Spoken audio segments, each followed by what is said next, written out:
बाढ़ राहत कार्यों को प्रभावी ढंग से आगे बढ़ाने के लिए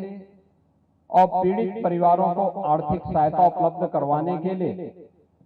सरकार ने अपने स्तर पर पीएसी की फ्लड यूनिट को, एनडीआरएफ को, एसडीआरएफ को तैनात किया है। हमारी आज वर्तमान में भी अलग अलग क्षेत्रों में इन सब की जो यूनिट है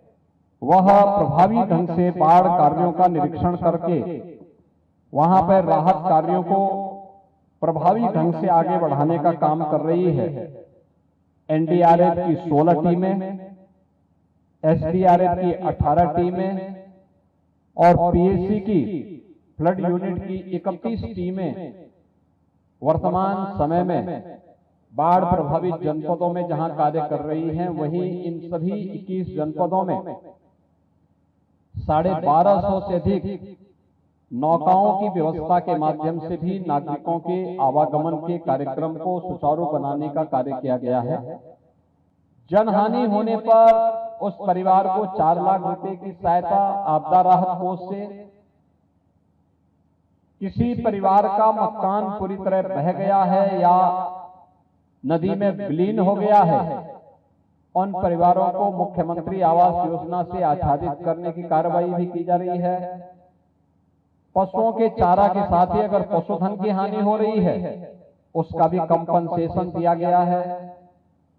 स्वास्थ्य के जगह जगह शिविर स्थापित किए गए हैं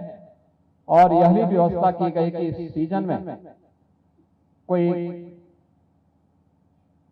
एंटी रेबीज वैक्सीन की व्यवस्था या सांप के काटने पर एंटी स्नेक वेनम की भी व्यवस्था सीएससी स्तर पर, डिस्ट्रिक्ट हॉस्पिटल के स्तर पर भी पर्याप्त मात्रा में उपलब्ध करवाए गए हैं, जिससे किसी भी व्यक्ति को हम लोग, चाहे वह सांप का हो, बिच्छू का हो, कुत्ते का हो या किसी जंगली जानवर के काटने के कारण उन्हें किसी भी प्रकार की आपदा में हम बचा सकें। बाढ़ राहत कार्य के लिए युद्ध स्तर पर टीमें लगाई गई हैं। प्रत्येक जिला प्रशासन से इसके बारे में युद्ध स्तर पर कार्य को आगे बढ़ाने के लिए निर्देश दिए गए हैं और प्रभारी मंत्री स्वयं भी इन क्षेत्रों का निरीक्षण कर रहे हैं।